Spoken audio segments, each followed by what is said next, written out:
अस्सलामु अलैकुम वरहमतुल्लाहि वबरकातुह।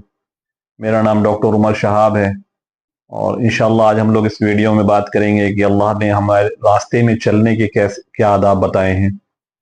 हमको हमारे नबी पाक सल्लल्लाहु अलैहि वसल्लम ने जहाँ सारी बातें बताई, कोई छोटी से छोटी बात नहीं छोड़ी। वहीं रास्ते पे चलने के भी और रास्ते के क्या हुकूक हैं, क्या आदाब हैं, ये सब भी बताया। तो इसके तौर तरीक़े भी सिखाए। अगर हम इन तरीक़ों पे अमल करते हैं तो हमारी सोसाइटी बेहतरीन नमूना बन जाएगी। कितनी लड़ाइयाँ हो जाती हैं जो कि सिर्फ चलने पे या साइड लगने पे या किसी को आगे पीछे हो जाने पे कितनी सारी लड़ाइयाँ हो जाती हैं, कितने लोगों में आपस में कत्ल तक हो जाते हैं। वेस्टर्न्स ने इन्हीं बातों को हमसे सीख लिया और उन्होंने इस पे अमल किया। उनकी बेहतरीन सोसाइटी है। उनके यहाँ आप देखिए कि कोई भी ना आगे निकलेगा, ना कोई सड़क को अनजाने में क्रॉस करेगा। जब उनके यहाँ सिग्नल्स होते हैं तभी वो चलेंगे और हर एक का दूसरे का ख्याल करेंगे। वो बूढ़ों का ख्याल करेंगे, वो बच्चों का ख्याल करेंगे। उनके यहाँ कोई भी एक दूसरे से पेशकदमी नहीं करता। हमारी सोसाइटी में क्या है कि हम लोग चाहे सोचते हैं कि हम आगे निकल जाएं, कोई अगला आदमी कोई आगे हो या कोई किसी को चोट लग जाए या किसी को तकलीफ पहुंच जाए, उससे हमें कोई लेना देना नहीं होता। और उन उन वेस्टर्न्स वालों के तौर तरीकों की हम तारीफ करते नहीं थकते हैं, जबकि हम उस पर अमल करना नहीं चाहते हैं।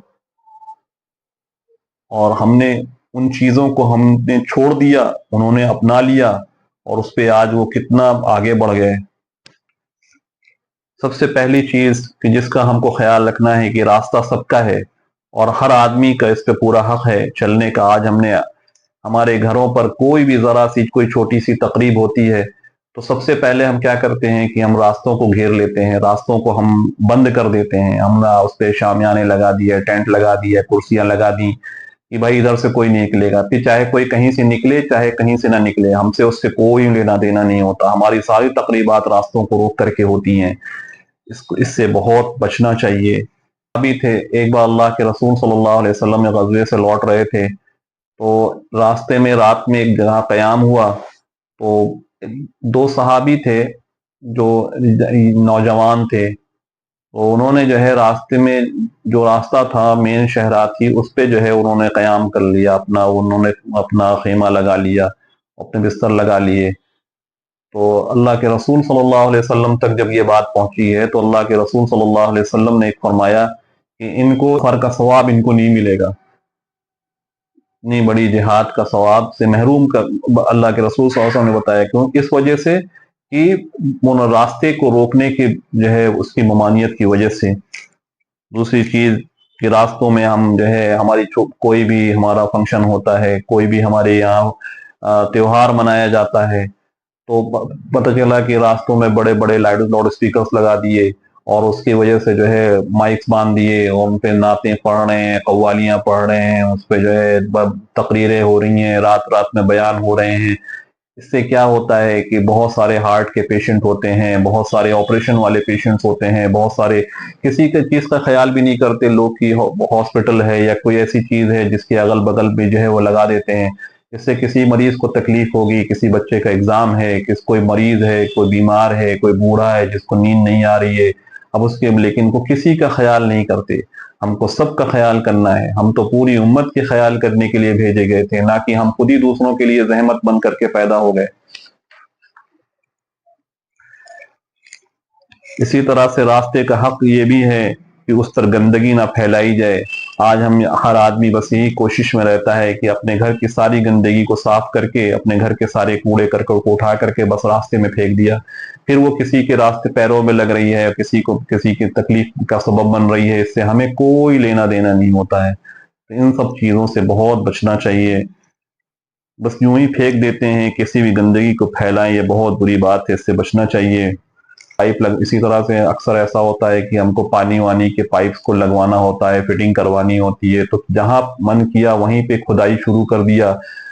तो इसके लिए सबसे पहले क्या चीज है, क्या कि पूरी सोसाइटी से सारे लोगों से पहले इजाजत लेना चाहिए। उसके बाद अगर हमने काम करवाना ही है تو ہم کو کروا کر کے پھر اس طرح سے چھوڑ نہیں دینا چاہیے کہ جہاں پایا ویسے ہی چھوڑ دیا. اس کو سب سے پہلے اس کو پورا بند کروا کر کے، اس کو ڈھکوا کر کے، اسی طرح جس طرح سے پہلے تھا راستہ تھا اسی طرح سے کروا دینا چاہیے. لوگ کیا کرتے ہیں، گڈھا کر کے یوں ہی چھوڑ دیتے ہیں. جو دوسروں کے راستے میں گڈھا کھودتا ہے وہ خود آدمی اس میں سب سے پہلے وہ خود ہی گر جاتا ہے. نبی پاک صلی اللہ علیہ وسلم نے اپنے سامنے چلتے ہوئے سامنے تھوکنے سے منع کیا ہے، اور یہ بھی منع، اس کے تھوکنے کے بھی آداب بتائے کہ راستے میں کہیں گندگی پھیلانے تو دور کی بات ہے، سامنے تھوکا بھی نہیں جائے راستے میں. اور اسی اللہ کے رسول صلی اللہ علیہ وسلم نے فرمایا ہے کہ اپنے بائیں طرف ذرا جھک کر کے تھوکا جائے، جس تک کہ کسی کو اس سے تکلیف نہ ہو. ہم لوگ گاڑیوں سے چلتے ہوئے بنا دیکھے پان مسالہ کھا کر کے تھوک دیتے ہیں، یہ بھی نہیں دیکھتے ہیں کہ پیچھے کسی کے پر پڑ جائے گا. یا پبلک پلیسز پہ، سیڑھیوں پہ، ہاسپٹلز میں اور آفیسز میں جہاں پاتے ہیں وہیں پان مسالہ کھایا اور تھوک دیا.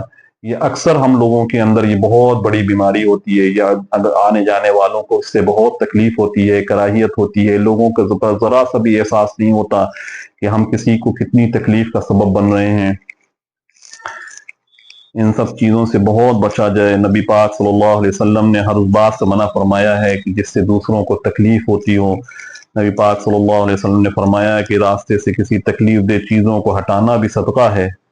جب راستے پہ چلیں تو درمیانی چال چلیں، قدموں کو جما کر کے رکھیں اور ادب کے ساتھ، وقار کے ساتھ نیچے دیکھتے ہوئے چلیں. جب چلیں تو اپنے پاؤں کا دھیان کر کے چلیں کہ کسی تکلیف دہ چیز سے خود بھی بچیں اور دوسروں کی بچانے کی کوشش کریں. اور اکثر لوگ شکایت کرتے ہیں کہ ان کے پیروں میں تکلیف رہتی ہے، تو ان کے لیے میں کہنا چاہوں گا کہ سافٹ سول کے جوتے پہنیں، کبھی بھی ننگے پیر نہ چلیں، یا سخت چپل نہ پہن کر نہ چلیں، یا بہت اونچی ایڑیاں، خاص کر کے لیڈیز اونچی ایڑیوں کی سینڈلز نہ پہنیں جس سے پیروں میں تکلیف ہوتی ہو. اس سے پلانٹر فیشیائٹس ہونے کے خطرہ رہتا ہے، جس سے ایڑی میں درد اور کھچن اور تناؤ رہنے لگتا ہے. اور اکثر لوگ کہتے ہیں کہ مارننگ اسٹفنس ہوتی ہے، پیروں میں اکڑن سی رہتی ہے. اس کا علاج یہی ہے کہ سافٹ سول کے اچھی کمپنی کے جوتے اور ایکسرسائز کیا جائے. چلتے وقت اپنے کپڑوں کو سمیٹ کر چلے، گندگی وغیرہ سے بچا کر کے چلیں. مرد اپنے کپڑوں کو ٹخنے سے اوپر رکھیں، اس سے گندگی سے بچا جا سکتا ہے. نبی کریم صلی اللہ علیہ وسلم جب چلتے تو اپنی تہبند کو ہلکی سے اٹھا کر سمیٹ لیتے اور اپنے ساتھیوں کے ساتھ بے تکلفی کے ساتھ چلتے. اکثر آپ صحابہ سے پیچھے چلتے، کبھی بھی اپنی امتیازی شان ظاہر نہیں کرتے تھے. راستے پر چلنے پر اپنی نگاہیں نیچے رکھیں اور نامحرم کو دیکھنے سے بچیں. مرد اور عورتیں مل کر نہ چلیں، ایک سائڈ سے چلیں. ہر انجانے اور جاننے والے کو سلام کریں اور مصیبت زدہ کی تکلیف کو دور کریں. کوئی بوڑھا ہے، کوئی نابینا ہے، کوئی بچہ ہے، اس کو مدد کریں، اس کو چلنے میں، اس کو سڑک پار کرنے میں اس کی مدد فرمائیں، جیسے گاڑیوں پہ چڑھنے میں ان کی مدد کریں. یہ ہمارے اسلوب، ہمارا اسوہ ہونا چاہیے. جب بھی باہر نکلیں تو اپنے محرم کے ساتھ ہی نکلیں، اور ایسی خوشبو لگا کر کے نہ نکلیں جس سے لوگ اٹریکٹ ہوتے ہوں، یا ایسی بجنے والی پائلوں کے یا اور ایسے زیور نہ پہنے جس سے جو ہے لوگ آواز پیدا ہوتی ہو. انشاءاللہ ان سب چیزوں کو کریں گے تو ہماری بھی سوسائٹی اچھی بن جائے گی، ہم بھی اچھے، اور ہم سے لوگوں کو تکلیف نہیں پہنچے گی، ہم کسی کی تکلیف کا ذریعہ نہیں بنیں گے. انشاءاللہ ان اچھی باتوں کو دوسروں تک بھی پہنچا دیں. ہمارے چینل کو سبسکرائب کر لیں اور لوگوں تک پہنچا بھی دیں. السلام علیکم ورحمۃ اللہ وبرکاتہ.